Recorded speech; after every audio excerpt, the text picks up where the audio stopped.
반갑습니다. 안경쟁입니다. 이번 영상은 안경원과 안과에서 하고 있는 시력검사에 대한 내용입니다. 오늘 말씀드리는 시력검사는 안경이나 콘택트 렌즈를 맞추기 위한 시력검사를 얘기하는 거고요. 시력검사를 안과에서 해야 되는지 아니면 안경원에서 해도 되는지 이런 질문을 받는 경우가 있어서 영상으로 준비해봤습니다. 자, 본론으로 들어가서 결론부터 말씀드리면 안과, 안경원 두 군데 다 상관없습니다. 어디서 검사를 하든지 결과도 차이가 없고요. 안과에서 하면 더 정확하다, 아니다, 안경원에서 하는 게 더 좋다, 이런 건 없고 누가 검사를 했냐에 따라서 달라지는 거지 병원이냐 안경원이냐 이런 거에 따라서 달라지는 부분은 없다고 봅니다. 하지만 안과에서 검사를 해야 되는 경우나 그런 분들이 있고요. 반대로 안경원에서 검사를 해야 되는 경우도 있어서 어떤 차이가 있는지 말씀드리겠습니다. 먼저 안과에서 시력 검사를 해야 되는 경우는 눈에 안질환이 있거나 안구 정렬이 안 맞거나 그리고 조절 마비제를 사용해야 되는 그런 경우입니다. 이게 어떤 거냐면 눈에 백내장, 녹내장, 황반 변성 이런 질환이 있는 분들은 안과를 가셔서 현재 질환의 상태를 확인하고 나서 안경을 맞추는 게 맞기 때문에 안과에서 검사를 하시는 게 좋고, 우리가 흔히 알고 있는 사시처럼 두 눈의 정렬이 잘 맞지 않는 경우에도 안과를 가시는 게 좋은데, 사시는 안경원에서도 전문적으로 하는 곳이 있기는 합니다. 그리고 조절 마비제를 사용해야 되는 경우에도 안과를 가셔야 하는데, 조절 마비제라는 거는 말 그대로 눈이 조절을 하지 못하게 안구의 모양체근을 마비시켜서 그 눈에 필요한 도수를 있는 그대로 측정할 수 있게 하는 목적이고요.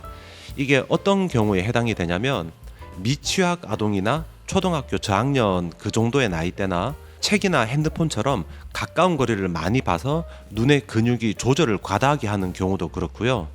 그리고 안경을 맞추기 위해서 시력 검사를 했는데 검사할 때마다 도수가 다르게 측정된다거나 하는 이런 경우에도 조절 마비제를 사용해서 검사를 하면 좋은 경우입니다. 그리고 안경원에서 시력 검사를 해서 안경을 맞췄더니 불편해서 다른 안경원에 가서 또 검사하고 맞췄는데 또 불편하다, 이런 경우에는 단순히 도수 문제가 아니라 눈의 질환이나 다른 기능 이상 같은 이유가 있을 수 있기 때문에 이런 경우도 안과로 가셔서 검사해보는 게 좋겠죠. 자, 그리고 다음은 안경원에서 시력 검사를 하면 좋은 경우에 대해서 말씀드리겠습니다. 앞에서 말씀드린 안과를 가야 하는 경우를 제외한 나머지는 안경을 맞추기 위해서 시력 검사를 한다면 안경원에서 검사하는 게 더 좋습니다.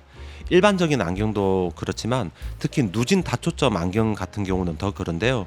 이게 왜 그런지 제가 예를 들어 보겠습니다. 옷을 맞추기 위해서 우리 몸의 사이즈를 측정한다고 했을 때 정확하게 하기 위해서 병원에 가서 엑스레이도 찍고 뼈와 뼈의 길이도 측정하고 키도 재고 가슴 둘레도 측정해서 그 수치를 들고 옷을 맞춰주는 곳으로 가셔서 이 수치 그대로 만들어 달라고 하면 그 옷이 과연 편하게 만들어질까요? 몸의 수치는 어디서 측정하든지 변하는 게 아니지만 옷을 만드는 사람의 생각이나 의견에 따라서 결과물이 달라질 수 있죠. 이 사람이 활동적인 일을 하니까 옷의 몸통 사이즈를 조금 더 키운다든지 이런 것처럼 시력 검사도 똑같고 안경을 맞추는 과정도 똑같습니다. 시력 검사를 해서 도수가 확인되면 그 도수를 무조건 그대로 사용해서 안경을 만드는 게 아니라 기존에 쓰고 있던 안경, 이 사람의 나이, 작업 환경, 직업 이런 걸 고려해서 도수를 올리거나 내리게 됩니다. 특히 누진 다초점 안경처럼 멀리 보는 도수와 가까이 보는 도수가 다 필요한 경우에는 이 사람이 누진 다초점 안경을 써왔던 사람인지 아니면 처음 쓰는 건지 이런 거에 따라서도 도수를 올리거나 내리게 되고, 더 쉽게 표현하면 이 사람 눈에 100%딱 맞는 도수를 10이라고 가정하면 이 10을 있는 그대로 다 처방하는 경우도 있고, 때에 따라서는 8로 하거나 아니면 7로 하는 이런 경우도 있다는 얘기입니다.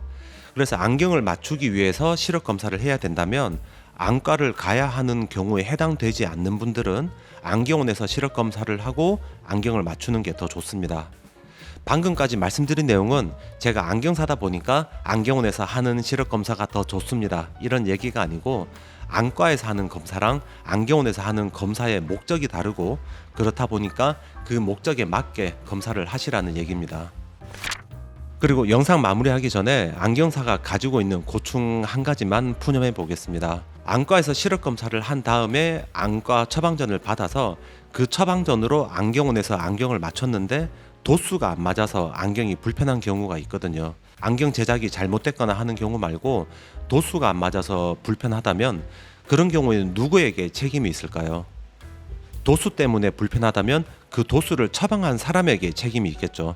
예를 들어서 병원에서 약을 처방받아서 약국에서 약을 샀는데 그 약이 안 맞아서 불편하다면 약을 지어준 약사에게 책임이 있는 게 아니라 그 약을 처방한 의사에게 책임이 있다고 보는 게 타당한 생각이잖아요.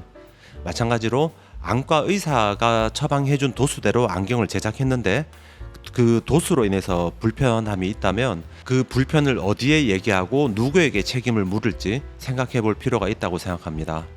이 부분에 대해서 정확하게 법률이나 시행 규칙으로 정해 놓은 게 없고 안경원 입장에서는 손님을 놓치게 될까봐 아니면 이런 부분으로 신랑이 하는 게 너무 지치기 때문에 그냥 안경원이 비용을 부담해서 다시 안경 렌즈를 새 걸로 교체해 드리는 경우가 많은데 이런 일들이 답답하다고 생각해서 영상을 빌어서 잠깐 푸념해 봤습니다. 오늘 준비한 내용은 여기까지입니다. 안과랑 안경원 중에서 어디 가서 시력 검사를 하는 게 좋을지 고민하는 분들이 계셨다면 이 영상이 도움이 되었길 바라고요. 오늘 말씀드린 내용에 대해서는 이견이 있을 수도 있을 것 같은데 다른 의견이 있는 분들은 댓글로 편하게 소통하시는 것도 좋을 것 같습니다. 벌써 6월입니다. 2023년도 벌써 절반이 다 되어 가는데요. 매일매일이 의미 있는 일들로 가득 채워지시길 바랍니다. 저는 다음 주에 다시 영상으로 인사드리겠습니다. 영상 끝까지 봐주셔서 감사합니다. 안경쟁이였습니다.